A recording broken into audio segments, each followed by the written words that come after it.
In the first chapter, we saw how Arjuna became weak at the idea of fighting his own relatives. He said that he did not desire to win the kingdom or enjoy a pleasurable life at the cost of killing his own family. His grief continues for the first 10 or so verses of the second chapter. The second chapter is a big chapter, and it is a very, very important chapter. In it, Krishna has given the entire knowledge of the ultimate reality and also laid down the path to achieve this knowledge,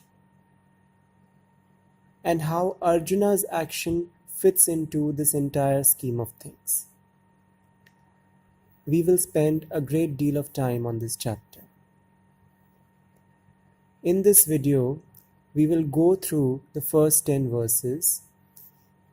There isn't much philosophy to them as such, and Adi Shankaracharya has not written a commentary on them, so we will just go through them briefly. The chapter begins with Krishna trying to pull Arjuna out of his condition and encouraging him like a friend. Please note that here Krishna is not trying to be very philosophical. He is simply trying to console Arjuna like a friend.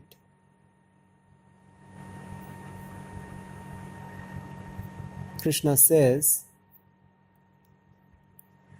Kutastva kashmalam midam vishame samupasthitam anaryajustam asvargyam akirti karam Arjuna. O Arjuna, from where has such impurity come upon you in this hour of crisis?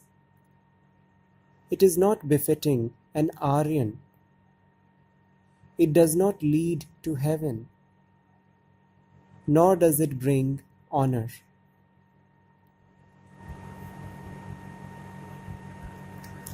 This is like the first response of a friend to another friend.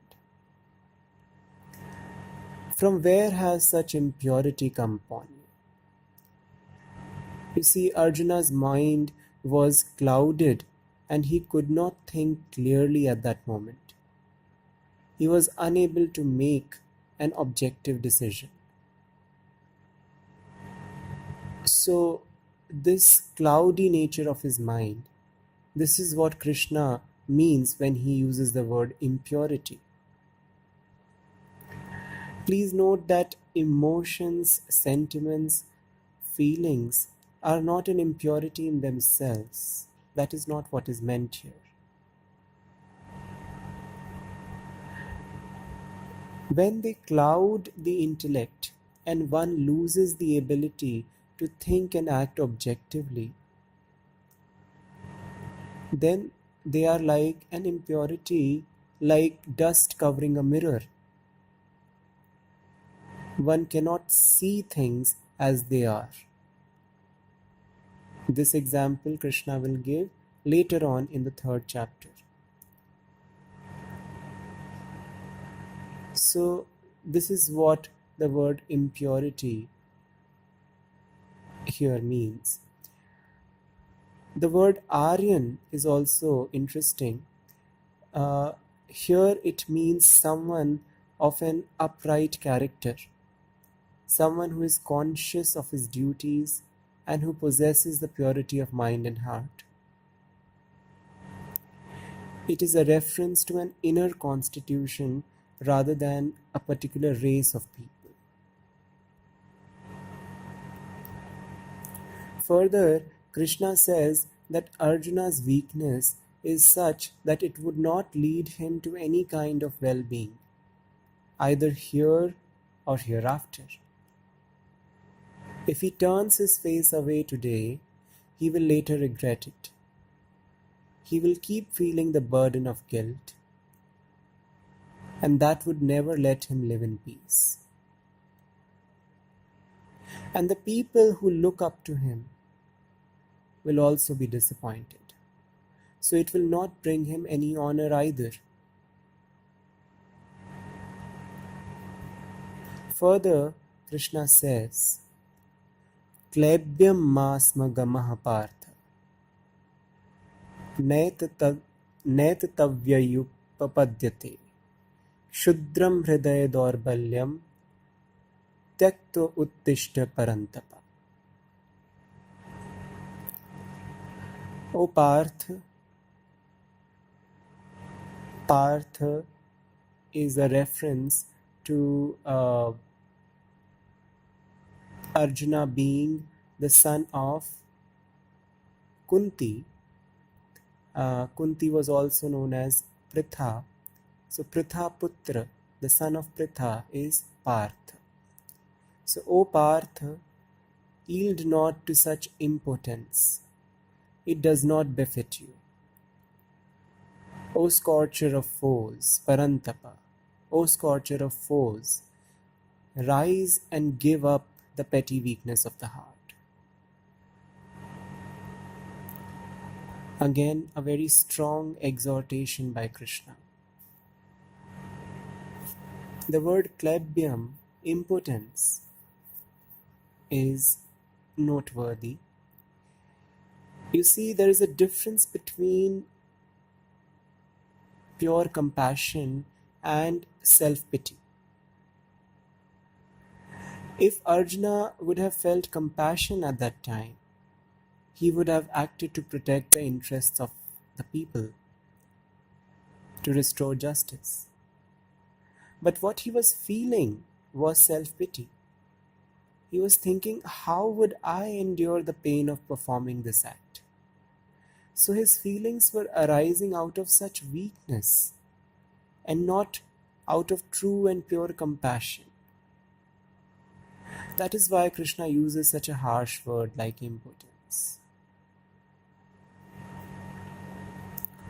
But all this coaxing and encouraging does not work for Arjuna. He says that how can he possibly think of killing the grandsire Bhishma and his teacher Drona? These people who are worthy of his respect and worship. It is better to live as a beggar than to win the kingdom by killing these honorable men. Eventually, Arjuna says to Krishna that he is completely clueless about what to do and what not to do.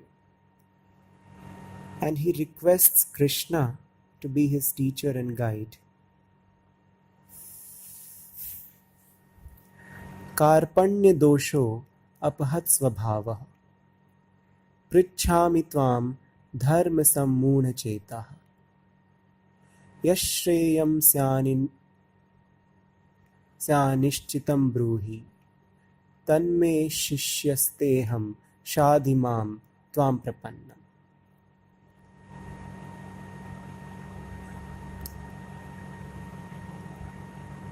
So he requests Krishna to make him his student because he cannot think clearly. He does not know what to do. He does not know what is the right, what is the wrong.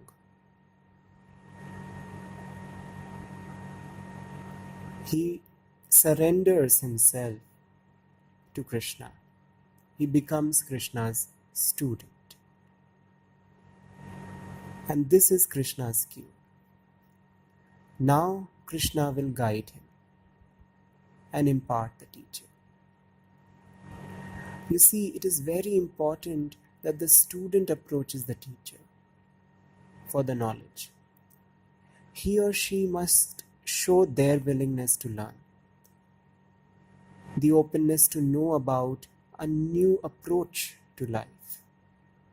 Because otherwise, the teacher may keep telling you, how this is how things are and this is how you must approach them, but you will simply ignore him.